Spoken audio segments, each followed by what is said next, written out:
कि एक बार एक आदमी एक छोटा सा बछड़ा खरीद के जा रहा था, सुंदर सा, और 3-4 चोरों की नजर पड़ी। उनका मन हुआ कि काश ये बछड़ा हमें मिल जाए, सस्ता मिल जाए, आधे दाम पे या उससे कम पे मिल जाए, तो क्या करें। तो उन्होंने एक साजिश की। बारी बारी वो उस व्यक्ति से रास्ते में मिले। पहले एक व्यक्ति मिला एकदम सीरियस चेहरा बना के। उसने कहा, अरे पंडित जी, बकरी कितने के लिए? पंडित जी ने कहा, यार ये तो बछड़ा है, बकरी थोड़ा ना है। तो वो बड़े अच्छे से हंसने कहा, ये बछड़ा है, अच्छा। इतना कह के मुस्कुराते हुए निकल गया वहां से। पंडित जी को लगा अजीब गधा आदमी है। फिर देखा है तो बछड़ा ही। उसका उतना ही काम था, किया और निकल गया। अब वो आगे चल रहे हैं, करीब 100-200 मीटर के बाद एक दूसरा आदमी अलग जगह से आया। इनके बीच में आपस में साठ-गांठ है, ये इनको नहीं पता है। दूसरा आदमी आया और आते बोला, वाह पंडित जी, कितनी मोटी बकरी है, एकदम बछड़ा लग रही है देखने में। तो अब इसको लगा कि तो मामला फंस गया। ध्यान से देखा, बोला नहीं यार, मैं तो बछड़ा ही लाया हूं। बोला वही तो मैं कह रहा हूं, देखने में लग रहा है एकदम, लेकिन है मोटी बकरी। ये कह के वो भी निकल गया।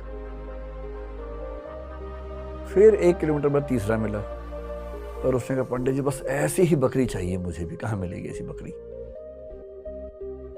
उसने कहा, फिर पंडित ने फिर थोड़ा धमकाते हुए कहा कि यार ये बछड़ा है भाई। लेकिन अब वो दबाव कम बना रहा था, वो खुद दबाव में था। तो वो भी ठहाका मार के ऐसा बोला, बछड़ा ऐसा होता है, अच्छा। ये करके चला गया। और फिर चौथा आदमी जो असली था उनका मास्टरमाइंड, चीफ कॉन्स्पिरेटर, फिर वो आया पैसे गिनते हुए। उसने कहा, अरे अरे अरे, ऐसा ही बकरा चाहिए, ऐसी बकरी चाहिए, कितने की मिलेगी, कितने की मिलेगी? तो पंडित जी को लगा मुझसे बहुत बड़ी गलती हो गई है, मैं तो बकरी खरीद के ले आया बछड़े के नाम पे या बछिया के नाम पे। फिर लगा घर जाऊंगा, घर पे पिटूंगा, इससे अच्छा नुकसान कम कर लेता हूं। तो एज्यूम कीजिए कि उस जमाने में 100 रुपए के आसपास का लिया था, तो उन्होंने बताया कि मैंने 100 का लिया है। 100 का बकरी तो 20 रुपए की आ जाती है, लेकिन ये इतनी तंदुरुस्त है, अगर आप चाहें तो मैं इसके बदले आपको 40 रुपए दे सकता हूं।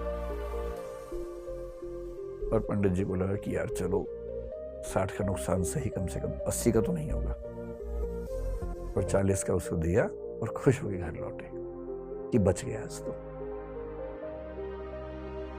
अब ये जो पंचतंत्र की कहानी है, ये इसलिए है कि जब हम जीवन में निर्णय करते हैं तो हमारे पास बहुत सारे ऊट-पटांग से इनपुट्स आते हैं,